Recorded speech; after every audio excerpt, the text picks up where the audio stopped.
नमस्कार छात्रगण, मैं कांजी गढ़वी आपका फिर से स्वागत करता हूं।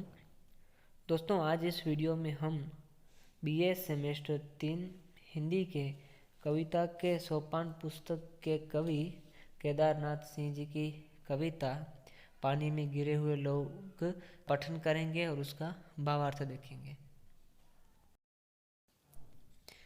पिछले वीडियो में हमने देखा केदारनाथ सिंह जी की कविता रोटी और माझी का पुल कविता का भावार्थ।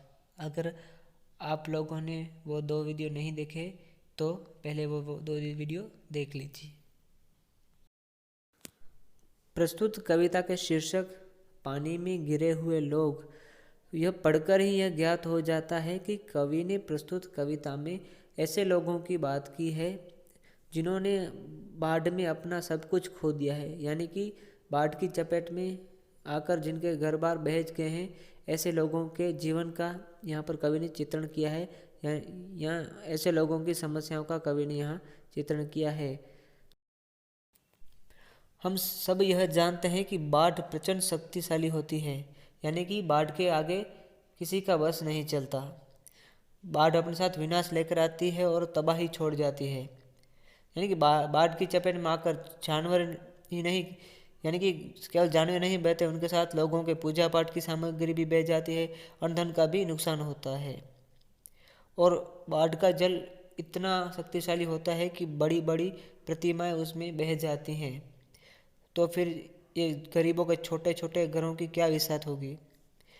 गरीबों के घर होते हैं वो गिर जाते हैं, यानी कि जो किनारे पे घर होते हैं, बस्तियां होती हैं, वो बह जाती है, घरों की दीवारें ढह जाती है। जो दीवारों पे चित्र बने होते हैं वो भी नामो निशान मिट जाते हैं और पेड़ पौधे भी नहीं बचते, वो समूल उखड़ जाते हैं और बाढ़ में बह जाते हैं। फिर गाँवों का क्या विसात, यानी कि गाँव के गाँव बाढ़ में बह जाते हैं। लोगों का वर्तमान भूतकाल बन जाता है, सब कुछ बह जाता है और इन जो गरीब लोग होते हैं उनके पास कुछ नहीं रहता, सिर्फ बचती होते हैं, उनके पास सिर्फ सांसें बचती है। यानी कि यहाँ पर सर्वत्र विनाश का दृश्य बन जाता है। बाढ़ जब भी आती है तब विनाश का चित्र लेकर आती है और पीछे तबाही छोड़ जाती है।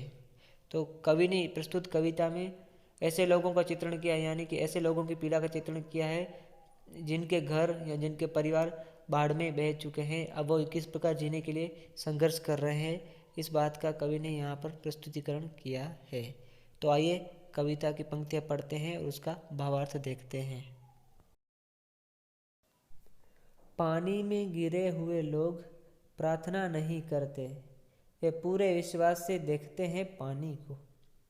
और एक दिन बिना किसी सूचना के खच्चर, बैल या भैंस की पीठ पर घर असबाब लाद कर चल देते हैं कहीं और।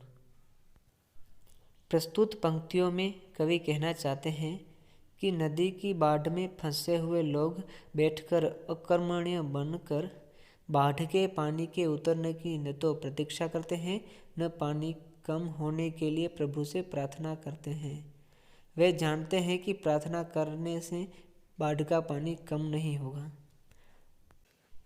यानी कि जो नदी की बाढ़ में लोग फंसे हुए होते हैं, वे तो बैठकर यहाँ कुछ काम किए बिना बाढ़ के पानी के उतरने की प्रतीक्षा नहीं करते हैं। यानी कि वह प्रतीक्षा नहीं करते कि बाढ़ का पानी उतर जाएगा तब हम कुछ करेंगे।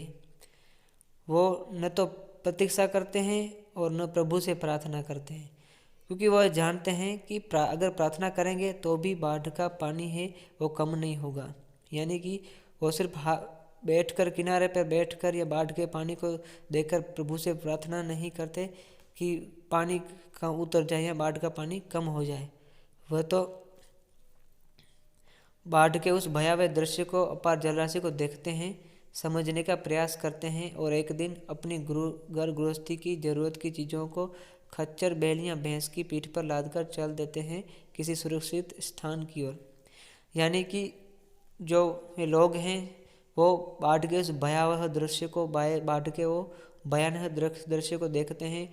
जो अपार जल राशि है, यानी कि अपार जल है, जो बाढ़ का रौद्र रूप है, उसको देखते हैं, उस रूप को समझने का प्रयत्न करते हैं और एक दिन अपनी जो गृहस्थी है, अपनी घर गृहस्थी का सामान है, जो ज़रूरत की चीज़ें हैं, उनको खच्चर, बैल या भैंस पर लाद कर चल देते हैं किसी सुरक्षित स्थान की ओर।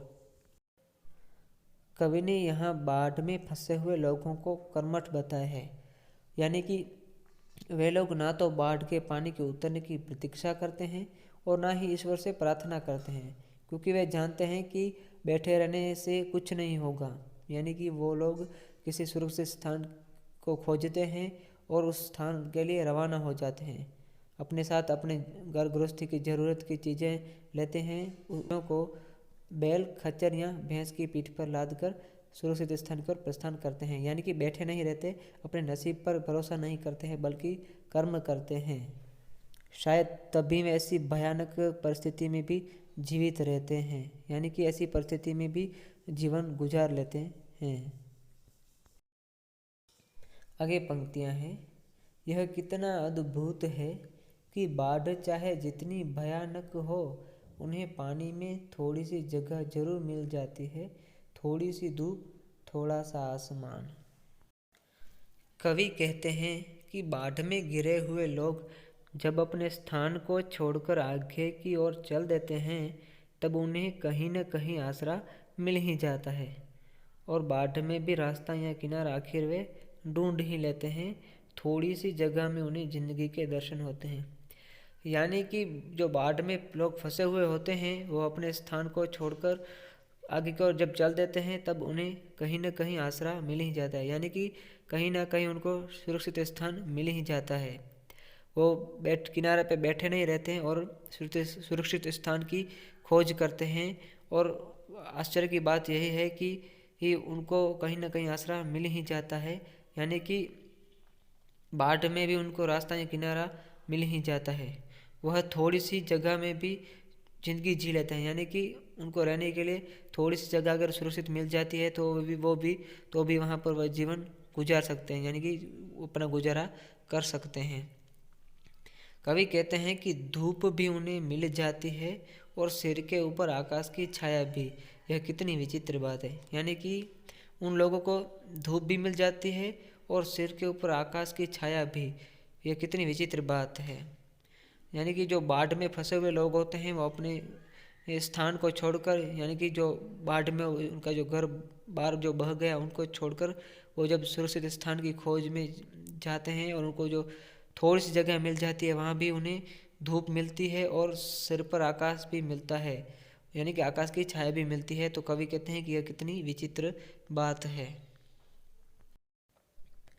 कहने का तात्पर्य यह है कि जो बाढ़ में फंसे हुए लोग होते हैं, जब वो किसी स्थान की खोज करते हैं, तब उनको कोई ना कोई आसरा मिल ही जाता है। चाहे वो जगह छोटी हो, यानी कि रहने की जगह जो मिलती है, उनको आसरा कहीं पर मिलता है। चाहे वो जगह कितनी ही छोटी क्यों ना हो, वे लोग यहाँ वहाँ पर आराम से रह लेते हैं, यानी कि अपना जीवन गुजार लेते हैं। और उन्हें वहाँ पर धूप भी मिलती है और आसमान का साया, यानी कि आसमान की छाया भी उनको मिलती है। आगे की पंक्तियाँ हैं।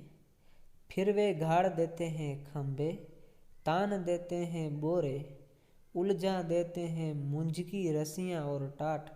पानी में गिरे हुए लोग अपने साथ ले जा आते हैं पुआल की गंध, वे ले आते हैं आम की गुठलियाँ, खाली टीन, भुने हुए चने, वे ले आते हैं चिलम और आग।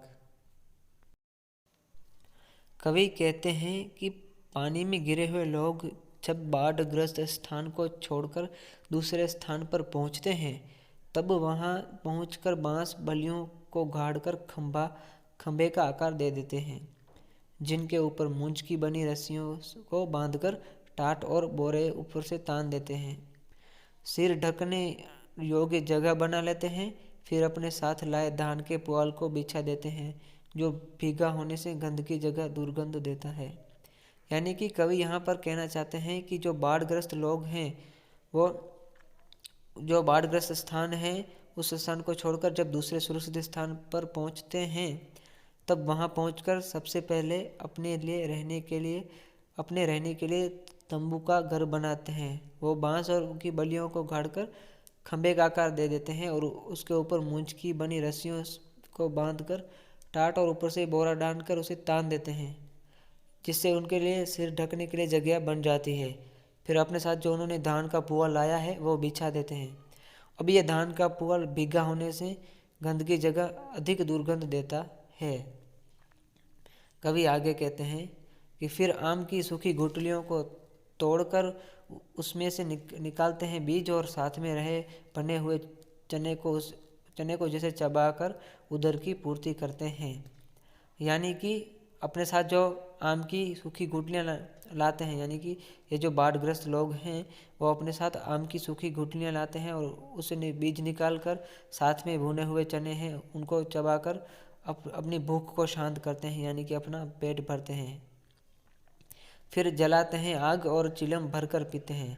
अपने तनाव को दुख को भूलने का एक प्रयास सा करते हैं, यानी कि चिलम जलाकर वो अपने जो दुख दर्द हैं उनको भुलाने का एक क्षणिक मात्र प्रयास करते हैं। यानी कि जो बाढ़ग्रस्त लोग होते हैं उनके पास दूसरा कोई खाने योग्य तो कोई चीज़ नहीं होती है, अतः वो अपने साथ आम की सूखी गुठलियाँ होती है, उन गुठलियों में से बीज निकाल कर और साथ में जो भुने हुए चने होते हैं उनको खाते हैं और फिर आग जलाकर इसमें चिलम जलाकर पीते हैं और अपने तनाव और अपने दुख को भूलने का प्रयास करते हैं। अतः कवि ने यहाँ पर जो बाढ़ग्रस्त लोग हैं किस प्रकार दूसरे स्थान पर पहुंचकर अपने लिए रहने के लिए जगह बनाते हैं और अपनी भूख शांत करने के लिए आम की सूखी गुठलियों के बीज और भुने हुए चने चबाते हैं, साथ ही में अपने दुख को भूलने के लिए चिलम जलाकर पीते हैं, यानी कि किस प्रकार वो जीवन व्यापन करते हैं, इसका चित्रण कवि ने प्रस्तुत पंक्तियों में किया है।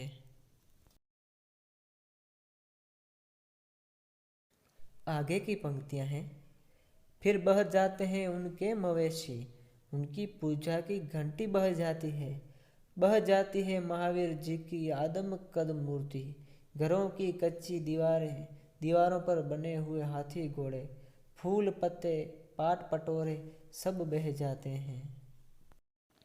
यहाँ पर कवि बाढ़ की संहार लीला का वर्णन करते हुए कहते हैं कि बाढ़ में उन लोगों का पशुधन, उनकी पूजा की सारी सामग्री और यहाँ तक कि महावीर जी की जो विशालकाय प्रतिमा होती है वो भी बह जाती है, यानी कि उन लोगों का जो पशुधन होता है वो भी बह जाता है, उसके साथ साथ उनकी पूजा की सारी सामग्री और महावीर जी की जो विशालकाय प्रतिमा होती है वो भी बह जाती है। गिर जाते हैं उनके कच्चे घर घर की दीवारें और उन दीवारों पर बने हाथी घोड़े फूल पत्तों की तस्वीरें भी उसी के साथ नष्ट हो जाती है। यानी कि जो किनारे पे जो लोग घर बनाते हैं वो अपनी दीवारों पर फूल पत्ते हाथी घोड़े आदि की तस्वीरें बनाते हैं, चित्र बनाते हैं। तो कवि कहते हैं कि उनके जो कच्चे घर होते हैं उनकी दीवारें भी बाढ़ में बह जाती हैं और जो दीवारों पर जो चित्र बने होते हुए हाथी घोड़े और फूल पत्तों के जो चित्र होते हैं वो भी इस बाढ़ में बह जाते हैं। लकड़ी की बनी चौकी पटरे तख्तियाँ भी सबकी सब चली जाती हैं उसी पानी के साथ, यानी कि जो लकड़ी की जो तख्तियाँ बनाते हैं वो भी बाढ़ के साथ बह जाती है, यानी कि बाढ़ के पानी में बह जाती है। यहाँ पर कवि ने बाढ़ की सहलीला का वर्णन किया कि किस प्रकार बाढ़ रौद्र रूप धरकर इन गरीबों, यानी कि जो किनारे पे जिनके घर होते हैं उनको घर को, उनके पशुधन को और उनकी जो पूजा की सामग्री होती है उन सबको बहाकर ले जाती है। मगर पानी में घिरे हुए लोग शिकायत नहीं करते, वे हर कीमत पर अपनी चिलम के छेद में कहीं न कहीं बचा रखते हैं थोड़ी सी आग।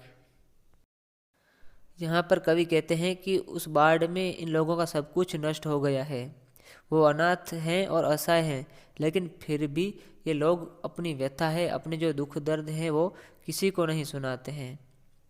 ये लोग अपने साथ आत्मविश्वास की कभी न बुझने वाली आग लिए रहते हैं और उस आग को चिलम के छेद में बड़े जतन से बचाए रखते हैं। यही आग उनकी शक्ति है, उनका आत्मविश्वास है, यानी कि वो अपने साथ आत्मविश्वास रखते हैं। भले ही बाढ़ में उनका सब कुछ चला गया हो, सब कुछ नष्ट हो गया हो, किंतु फिर भी ये लोग अपना दुख दर्द किसी को नहीं सुनाते हैं, अपने साथ आत्मविश्वास लिए हुए होते हैं, यानी कि उनको किसी वो दूसरे की सहायता की जरूरत नहीं रहती है, यानी कि वो दूसरों से सहायता नहीं मांगते हैं और आत्मविश्वास रखते हैं ताकि और जीवन गुजारा करते हैं। आगे की पंक्तियां हैं। फिर डूब जाता है सूरज, कहीं से आती है पानी पर तैरती हुई लोगों के बोलने की तेज आवाज़ें। कहीं से उठता है धुआं पेड़ों पर मंडराता हुआ और पानी में गिरे हुए लोग हो जाते हैं बेचैन। वे जला देते हैं एक टूटी ही लालटेन, टांग देते हैं किसी ऊंचे बांस पर ताकि उनके होने की खबर पानी के पार तक पहुंचती रहे। कवि कहते हैं कि धीरे धीरे सूरज अस्त हो रहा है और अंधकार के दामन से ढक जाती है सारी पृथ्वी। तभी कहीं से लोगों की बचाने की आवाज़ आती है जो उनके जीवित बचे रहने की साक्षी देती है। यानी कि अब धीरे धीरे सूरज अस्त हो रहा है और रात का समय हो रहा है, अंधकार का समय हो रहा है, चारों तरफ अंधेरा छा गया है और तभी कहीं से वहाँ लोगों की बचाने की आवाज़ आती है। यानी कि वहाँ पर लोगों की बचाने की आवाज़ आती है, जो इस बात का प्रमाण है कि अभी भी कहीं पर भी कुछ लोग हैं जो जीवित हैं। यानी इस बात की साक्षी है कि अभी भी कुछ लोग हैं जो जीवित बचे। कवि आगे कहते हैं कि जो अब ये आवाज़ें हैं वो अब धीरे धीरे तेज होती जा रही हैं। यानी कि जो बचाने की आवाज़ें आ रही थी अब वो धीरे धीरे तेज हो रही हैं और फिर पेड़ों की टोंच पर ऊपर उठता हुआ धुआं दिखाई देता है, जो इस बात का परिचय करता है कि अभी भी कहीं कोई बस्ती है, यानी कि बस्ती में कुछ लोग हैं जो अभी भी जीवित हैं। और जो पानी में फंसे हुए लोग होते हैं वो व्यग्र हो जाते हैं और वो इस अंधकार को दूर करने के लिए टूटी हुई लालटेन को जलाकर किसी ऊंचे बांस के खंभे में टांग देते हैं। और क्योंकि वो जानते हैं कि अगर बाढ़ के उस पार कोई आदमी बचे होंगे, यानी कि कोई लोग बचे हुए होंगे, तो ये लालटेन को देखकर वो उनको बचाने आ जाएंगे। यानी कि उन लोगों को पता चलेगा कि जो बाढ़ में फंसे हुए लोग हैं वो अभी भी जीवित हैं, उनके अस्तित्व से वो परिचित रहेंगे।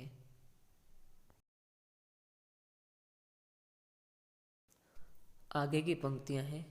फिर उस मध्यम रोशनी में पानी की आंखों में आंखें डाले हुए वे रात भर खड़े रहते हैं, पानी के सामने, पानी की तरफ, पानी के खिलाफ। सिर्फ उनके अंदर अरार की तरह हर बार कुछ टूटता है, हर बार पानी में कुछ गिरता है, छपाक छपाक। कवि कहते हैं कि मध्यम रात के उस सन्नाटे में लालटेन की रोशनी में बढ़ते घटते बाढ़ के उस संहारक जल पर आंखें टिके रहते हैं। यानी कि ये जो पानी में फंसे हुए लोग होते हैं वो उस मध्यम रात के सन्नाटे में लालटेन की रोशनी में जो बाढ़ का घटता बढ़ता पानी है उसको देखते रहते हैं, यानी कि आंखें टिके रहते हैं, यानी कि उसको वो देखते रहते हैं, क्योंकि वह कभी भी क्षण उनके अस्तित्व के लिए चुनौती बन सकता है। यानी कि कभी भी वो उनके अस्तित्व के लिए चुनौती, यानी कि बाढ़ का पानी बढ़ने से उनकी जो स्थान है, जो स्थान वहाँ रह रहे हैं, घर हैं उनको, वो कभी भी वो ध्वस्त कर सकते हैं। इसलिए रात भर पानी में, पानी के बीच आंखें गड़ाए खड़े रहते हैं, देखते रहते हैं उसकी प्रचंड शक्ति को और अपना आक्रोश व्यक्त करते हैं। यानी कि पूरी रात जागकर वो बाढ़ के पानी को देखते रहते हैं और उनकी बाढ़ की प्रचंड शक्ति को भी देखते रहते हैं और अपना आक्रोश व्यक्त करते हैं, क्योंकि इस बाढ़ के पानी ने उनका सब कुछ नष्ट कर दिया है। यह आक्रोश नदी के किनारे की भांति होता है जो हर बार बाढ़ में टूटता रहता है।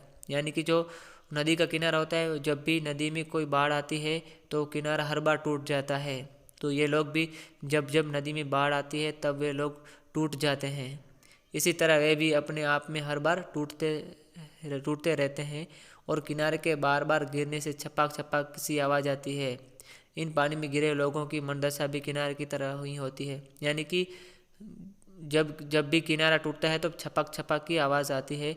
तो ये जो पानी में फंसे हुए लोग हैं इनकी मनदशा भी किनारे की तरह ही होती है, यानी कि इनके मन के अंदर भी जो दुख है, पीड़ा है, उसकी आवाज़ आती रहती है।